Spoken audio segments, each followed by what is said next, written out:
Well, the Penguins trailed 2-0 on this return to play Saturday in Toronto, but despite a rally, despite forcing overtime, despite getting a penalty shot from Connor Sherry, penalty shot attempt late in the third period, Jeff Petrie, of all people, wins the game for the Montreal Canadiens. Habs lead the series, this best-of-5 qualification round, first of its kind. 1-0 after the overtime victory. I'm Matt Gajtka with Dan Kingerski joining us live from Toronto. Dan, sudden death, always kind of tough to get your mind around what you just saw, but all I know is certainly plenty of chances for both sides in a game that was sloppy, but at the same time, very entertaining. Well, I thought Montreal did exactly what they wanted to do. The Penguins are the better team, but they kept the Penguins to the outside a lot. They ceded that puck possession, Matt. Penguins had a ton of shots. Let me take a look here real quickly. The Penguins had 41 shots and probably about 90 attempts tonight. Montreal had 35 shots, I think somewhere around 80 attempts, but, the Penguins shots were seen by Carey Price. And if you give a goalie who is that good, that much of a chance to make the save, he's going to. And I thought, the Penguins just missed their opportunities, from Sidney Crosby shooting the puck kind of lazily towards an empty net after Connor Sherry's breakaway to the power play, which the 5-on-3 power play, which bombed away from the perimeter. They didn't crack that 3-foot bubble, no pun intended, of course, here in Toronto, around well done. Price.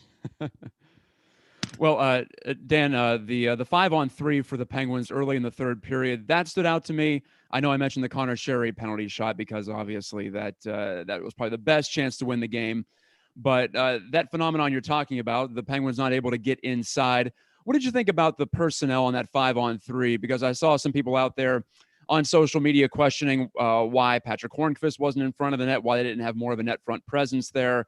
The power play did connect tonight, but it was the second unit, Brian Rush, shoveling home a rebound to tie the score 2-2. Not a great night for the top unit, was it? It was okay.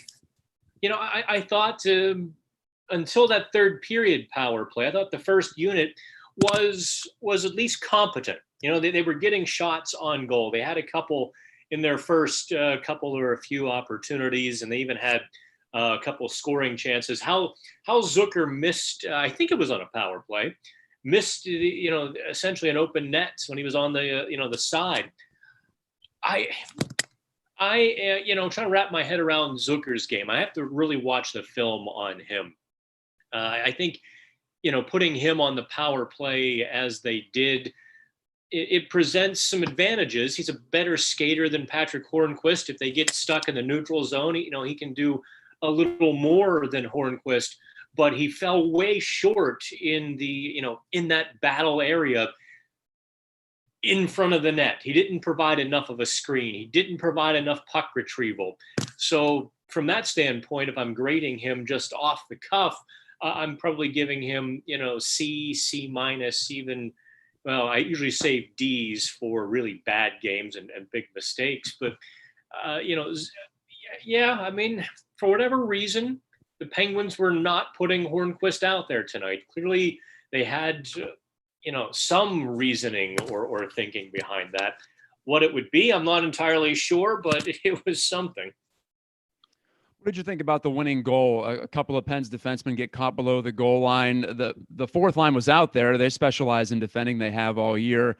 But then Jeff Petrie's able to find that loose puck. Yeah, a bad bounce for sure for the Penguins after the initial try was blocked down the right side. But Petrie's right there between the circles. So a pretty good chance to give up off of a nothing rush. A night I thought it was pretty good for the Penguins defending-wise, but it ends there with them scrambling around. Yeah, the Penguins over back-checked, if that makes any sense. They all came flying back to their net, and as they did too often tonight, they left the higher zone. They left the Montreal defenseman wide open.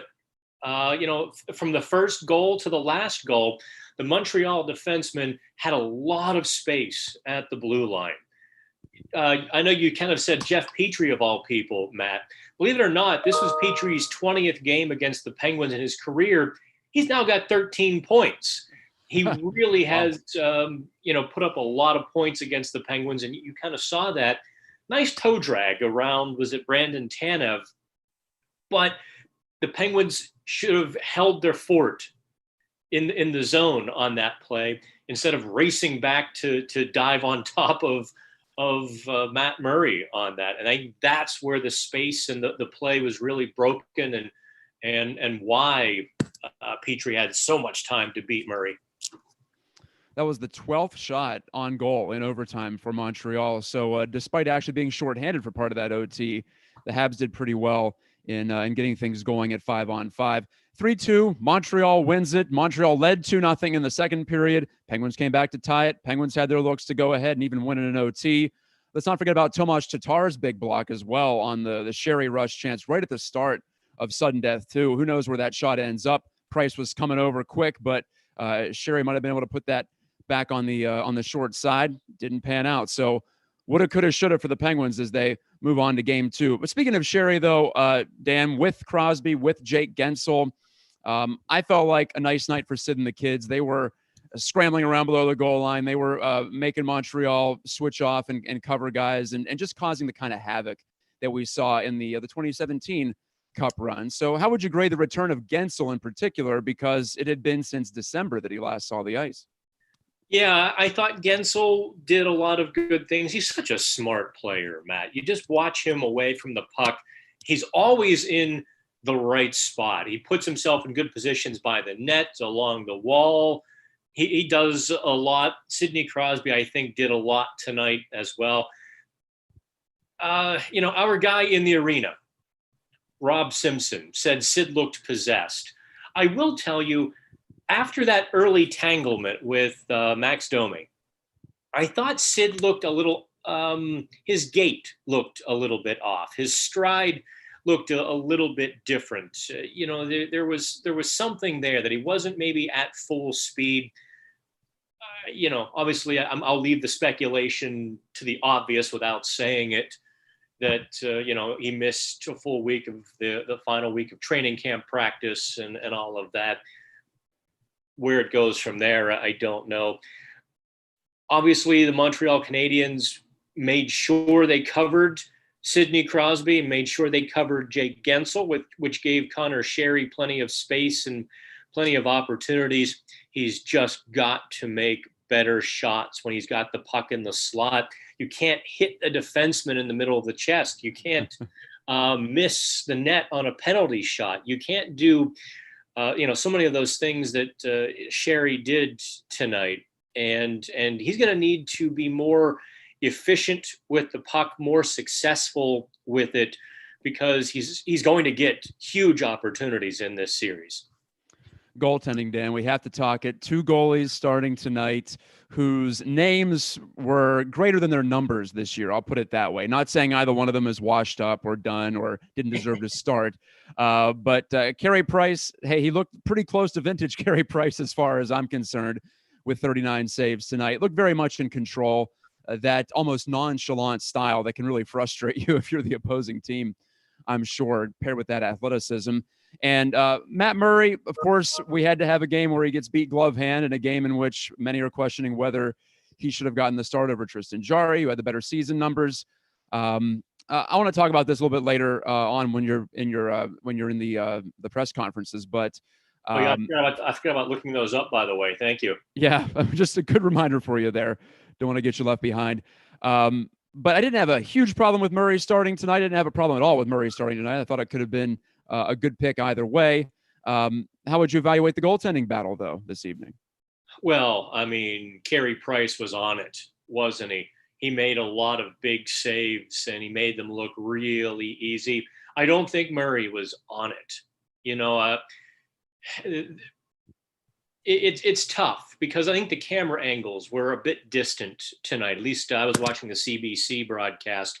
Maybe NBC was a little bit different. I don't know, but there were a couple times when I thought Murray gave a juicy rebound only to see an in tight replay that it was a wicked shot or it hit something and caromed back to the slot.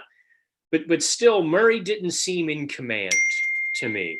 There was, there were a couple pucks that he didn't cover. There were a couple times that he didn't, just kind of absorb the puck into the breadbasket. Maybe that's because it was game one and he hasn't played really in 4 or 5 months. I wanted to see him take that, get his game on point like Price's. I think he's left the door open for a lot of questioning and criticism heading into game two. And I think he shortened his leash in game two. I don't know that either goal or any of the goals were soft, but you kind of want maybe one of those saves as well. A couple of comments here on our YouTube chat right now. Mutation 666 has donated $10 Mutation, to the cause. how are you?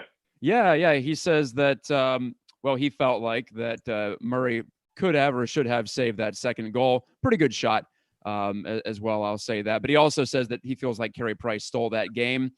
I would be more inclined to agree if maybe Connor Sherry would have put a better move on that penalty shot to flub it wide. I would have loved to have seen a real showdown there where there was an actual shot on goal.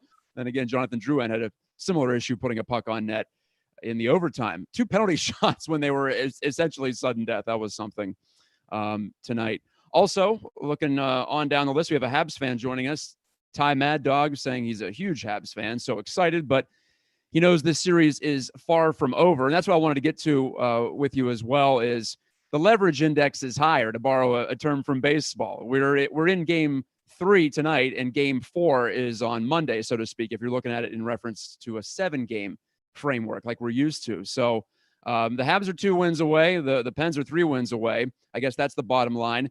But decision-making, which you might punt to a game or 2 down the line in a 7-game series, you really can't do that if you're Mike Sullivan and the staff, can you? No. You lose game 1 of a best of 5. It's all hands on deck for game 2. You don't have that luxury of waiting for any changes or letting a series evolve as we're used to.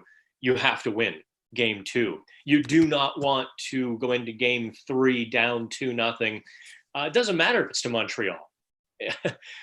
They looked like a much better team than a 72-point team. They were 10 points out of a wild card. Yeah. They looked much, much better, did Montreal. There were a couple Penguins I think perhaps might get called into the coach's office for a little conversation, Matt.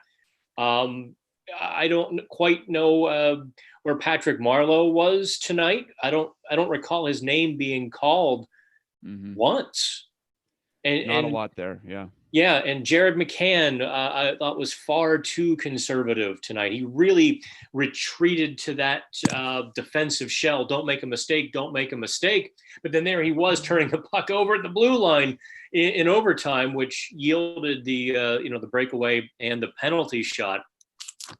That line, I had actually had kind of written that they would be to the Penguins' advantage. Tonight they were to the Montreal Canadiens' advantage. They really had nothing going. I think you might see a little bit of a switch up there. I think you could see Marleau go back to Malkin's line and Zucker down to McCann's line. They have to do something. It shouldn't be that hard. If you get 90 opportunities, 90 shot attempts, I don't care if Carey Price and Dominic Hasek are in goal. You need a couple more than 2. Yeah. So from that standpoint, it really shouldn't be that hard for the Penguins. They have to be better. They have to be more precise with their shots. They can't be so careless and painting the glass with the puck. And they have to do a better job of getting in front of Carey Price. You can't watch the shot and hope for a rebound. He's just not going to give you one. Speaking of painting the glass, Yevgeny Malkin, 8 shot attempts, 6 of them he missed the net. So, and several of those really prime opportunities on that 5-on-3 power play and some other man advantage chances. So For Malkin, that sight was not calibrated very well on his sniper rifle. It was not looking very good. He played 25 minutes, right up there with anybody in terms of ice time. He looked good physically, I thought. I thought everybody looked really spry, and obviously they've had a long time to get their legs ready to go.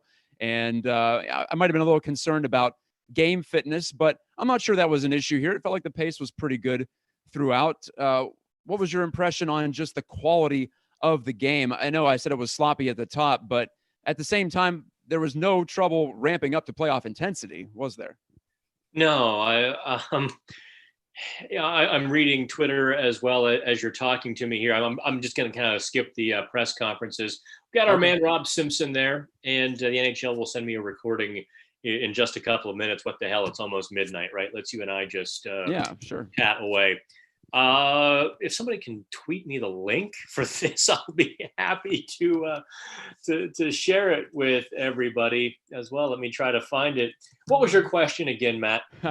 I was saying every game that I watched today, I was wondering about would the players be able to turn that switch and get right to playoff intensity. I think they did. I'm not sure it was playoff quality all the way through, but I had a lot of fun watching these games. I had a lot of fun watching tonight's game, even if it wasn't the most precise execution on either side. Yeah, there was certainly no drop off in the speed or the intensity or the want to in that. I thought maybe, obviously, you saw some sloppiness and a lot of missed shots, and I think guys are fighting to get into the proper rhythm. I don't want to say headspace because the headspace is there, but get into that rhythm where you're doing the right things and you're in good habits, where being in the slot and snapping it to the top corner, you do it without thinking about it. Now I think they're thinking about it, they're trying, and those little things obviously are going to come to the 8 teams who make it to round 1. They're certainly whatever team can muck and grind it up the best right now, as Montreal did tonight, is going to win. For me, I feel like it's such an advantage to be one of those top 4 seeds. I knew that already coming in, and it's like, duh, obviously it is, because you only have to play 4 rounds as opposed to 5, but they get those 3 round robin games. Yes, there's some consequence to them, but they're through into the 16 team portion of the tournament, and they get to play not just one exhibition game like every team did, but they get to play 3 games against high caliber opponents. So if there ever was a situation where a bye is a big advantage, I think this might be right at the top of the list, regardless of sport, regardless of tournament. A couple more comments here from Golf God 11. He or she is asking, was Price that good, or was it more of the Pens not creating any traffic in front of the net? Dan, you addressed this already. And Keith Thomas also mentions no traffic. So is it that simple? Just getting a couple more bodies, maybe one more body on a power play situation to the slot?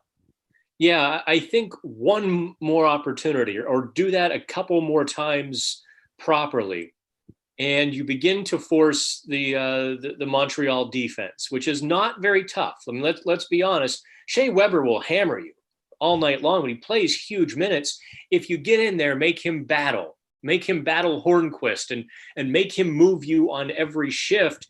He's going to be gassed by the third period. And Price, as good as he is, if he sees it, he's going to stop it. So if you obviously take his eyes away, you have much better chance of getting one to dribble in like Montreal got on the first goal. Jesperi Kotkaniemi, or I butcher names. Close enough.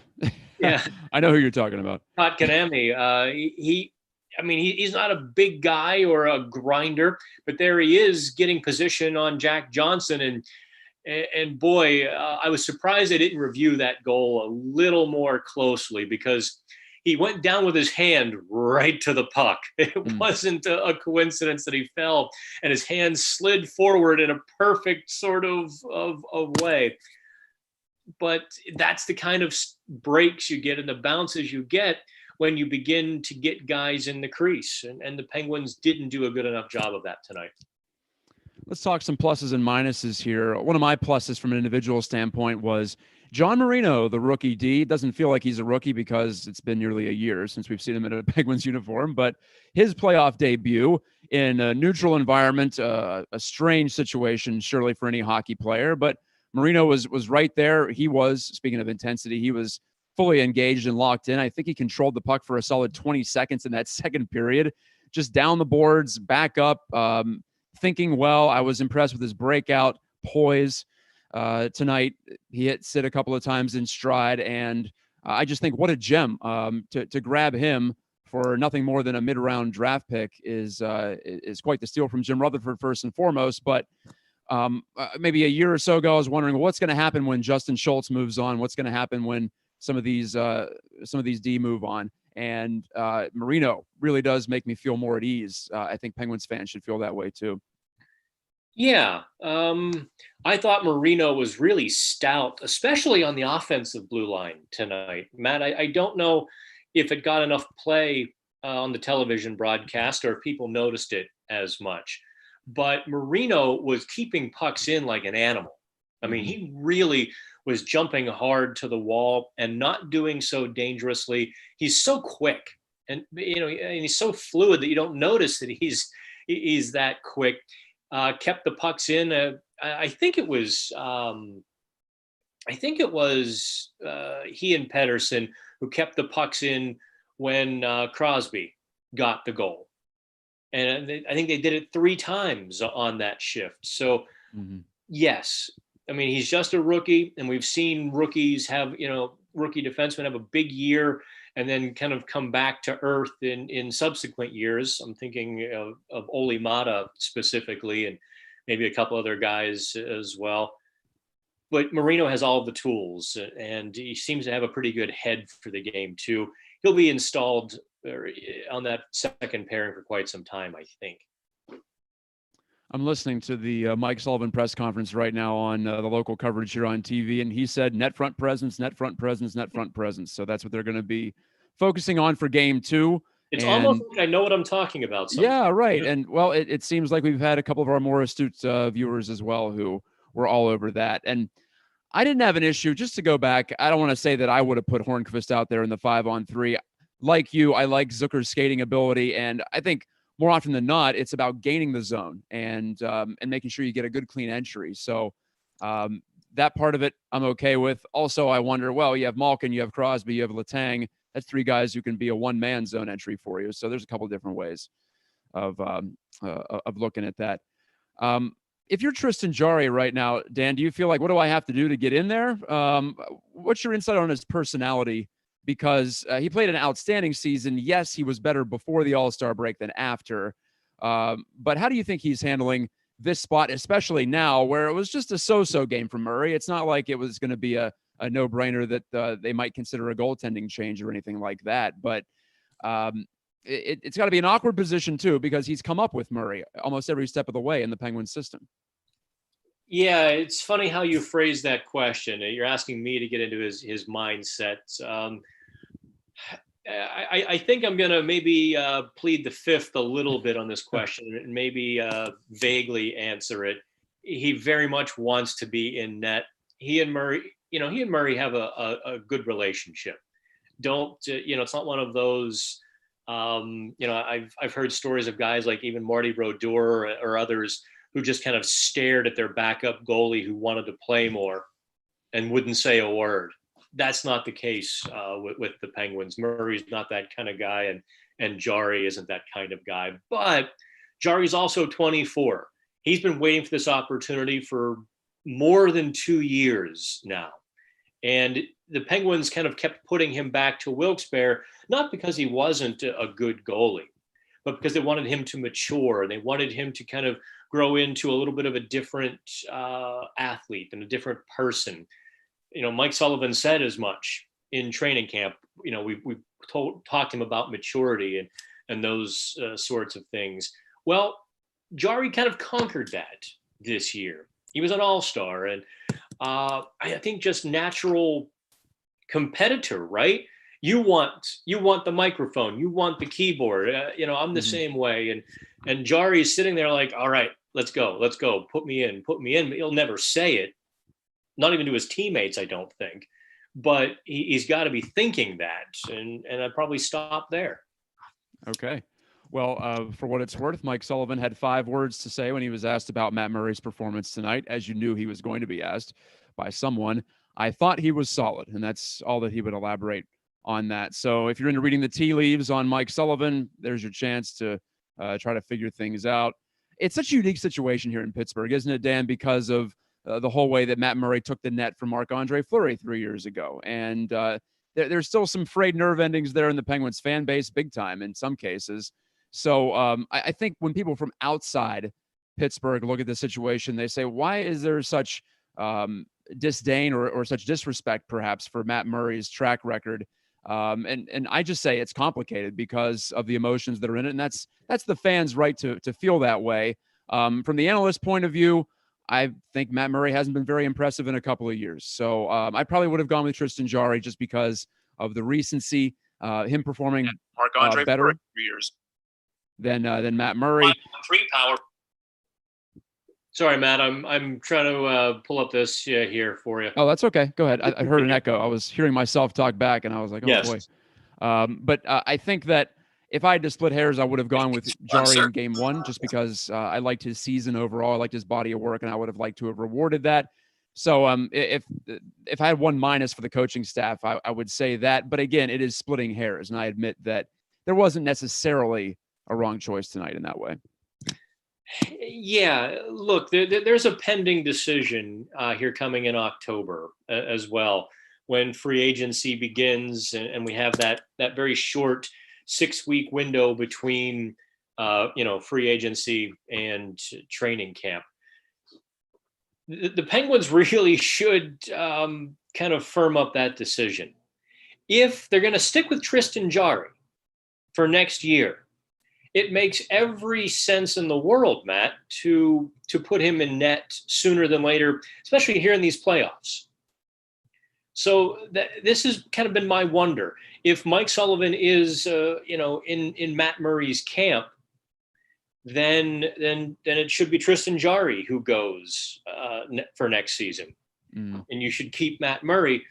But multiple sources told Pittsburgh Hockey Now this week that there are more than a couple Jarry fans on the inside of the Penguins organization, both in influential positions and not influential positions, to maybe put it vaguely a little bit there. Sure. But I appreciate the candor nonetheless. Jarry has at least one rabbi in the room, to steal an expression there. So it's not out of the realm of possibility. We see Jarry. Murray, Murray gave up 2 goals in regulation. The Penguins were 1 for 7 on the power play, including a 92-second 5-on-3. The Penguins got a penalty shot. The Penguins had 90 shot attempts. For anybody who wants to, hang this on Matt Murray, my guess is that they had already decided to do so before the puck dropped. And I like your analogy that it's complicated. Because as much as everybody was on Matt Murray's train back in 2017, his early season struggles in 2018, his early struggles in 2019, and his injuries really, I think, gave people a bit of buyer's remorse. So there's that, and there's, look what we have with Jarry. And yeah, poor Murray is not the gregarious sort who's going to overcome that with a charm offensive, is he? Not exactly. And hey, he's an athlete. He's not necessarily an entertainer in that way. He is an entertainer in the sense of big time pro sports. But yeah, personality wise, that's a bonus if you got it. And if you don't, sometimes that can be a benefit too, because you can just shut off the world and focus in on what you got to do. Well, now it's time for the Penguins to focus, and they'll prepare for Game 2, which, like I said, is more like a Game 4 in this scenario when you're down 2-1. And they'll be the home team, quote unquote, although I'm not sure that matters very much. I know that a lot of hockey heads out there obsess over last change. I'm not sure it's that big of a deal in today's hockey, Dan, because we don't have the matchup, quote unquote, grind line on every team that you used to have. I'm thinking about the Red Wings, obviously, back in the 90s, but there were a lot of more matchup line situations going on. For instance, today it was strength on strength, top line against top line to start the game. And I feel like Mike Sullivan defaults to that more often than not. I feel like most coaches default to that more often than not. So we're looking at a true neutral site situation here. So it's not like there's any kind of home advantage that was squandered today, in my view. I don't know how you feel about that, but I do know that getting the opener, getting the first game, does have a little bit more importance than all things being equal type of a theory here in the playoffs. I might disagree with you a bit because Sidney Crosby was handling Phillip Danault pretty well. In the first, I think, 25 to 30 minutes of the hockey game, Crosby had a significant scoring chance advantage on that. And you saw Montreal trying to get Danault away from Crosby. Of course, it was out of the frying pan into the fryer because Danault got away from Crosby, and then he drew Evgeny Malkin. So, but Danault did have, I think, a better second half of the game, especially against Malkin, than he did in the first half against Crosby. There were also a couple other matchups. I didn't think the Penguins' fourth line played particularly well. They were on the ice for both the game-winning goal in overtime and the first goal. If they're not, if they're going to struggle a little bit, they become a target then to get, Thomas Tatar out against them and Brendan Gallagher, who can play their fourth line grind game and put the puck in the net. I do think there is a home ice advantage, and especially then we start talking about face-offs on the strong and the weak side, and which centers did well tonight. Just let me grab the event summary here, because I know Crosby was well into the plus for a while, and he won 56%. Bluger won only 33% of his face-offs. So if you can get your top line against that, obviously the fourth line is going to take shifts in the defensive zone with a face-off. All of a sudden, now you've got the puck in the offensive zone, and so that I think that's a huge advantage in a short series, especially where every bounce is magnified. Interesting to look at those face-off numbers. I'm glancing at them now, and Crosby took 36 face-offs, won 20 of them. He was the only Penguin to take more than 12 on the night. You mentioned Bluger, and I'm sure a lot of those were defensive zone draws there. McCann was 5-5, and Malkin was 5-3. Patrick Marleau took one as well. So if you're curious about that, you can obviously go out there and find it. One last comment here before we sign on for the night. We're past midnight. Welcome to our version of the Night Owl Club here on Pittsburgh Postgame, our first Penguins edition. We've been waiting to bring this to you on Pittsburgh Sports Live, so thank you for staying up late. We know you're geared up and all adrenalized from, even though it was a loss, sudden death tends to do that. Can make for a tough night of sleep for some of you out there. Chris Neese says, hey guys, I'm the 0-7 guy. Why are the Penguins 0-7 in their last 7 playoff games? It's an interesting factoid, Dan, but I mean, we're talking about the 2018 team that lost the last 2 to the Capitals in a tightly fought series. Last year, we all can agree the Penguins were not themselves down the stretch, and the Isles were good enough in some of those key moments. I don't know if I read anything into 7 playoff losses in a row besides the fact that there's a sweep included, and that doesn't help the numbers. And this year's a totally different year and a totally original, unique scenario. So, it's a good fact to put out there, but I think it's nothing more than that. Again, I'm going to disagree with you a little bit. That's good. I like that. Yeah. Yeah, I'm going to go ahead and disagree with you a little bit. 7 games. 0-7. That's that's beyond a bad luck trend, or that's beyond a small sample size. 7 playoff games is a lot, and to be 0-7 says something, I think, about the Penguins' recent play. Their play was decreasing every game against the New York Islanders last season. Before that, Washington kind of surged them out of the series. The Penguins maybe had tired legs and tired hearts and didn't, compete too hard, or hard enough, I should say, at the end in 2018. But last year was a debacle. And to lose again tonight against a team that's not better than the Penguins, and to do so in the fashion that they did, it was no secret. Get in front of Carey Price. They had, 3.5 hours to figure this out, and they didn't do it. There's something going on here where not enough guys are rowing hard enough in that boat with the Penguins in these playoff games. That gritty, refuse to lose team we saw in November, December, and part of January, that team impressed the hell out of me. This team didn't impress me whatsoever. It's going to be sloppy. It's going to be, a rough road to go. So grind it up, make it ugly, and get there. Get to the crease. Use your head if you have to. And the Penguins just aren't going that extra mile in the last couple of years in the playoffs. If I'm a GM, Matt, and I see that sort of effort in the postseason, I start to ask real questions of players and coaches. Well, I don't know about I'm not saying fire Mike Sullivan. I'm just saying I start asking questions of everybody. Well, I'm not going to make an assessment on this year yet, is what I'm saying. I feel like we're so far beyond the Islanders series at this point, and quite a few new players. Definitely a different scenario here. So, and it's a best-of-5 series.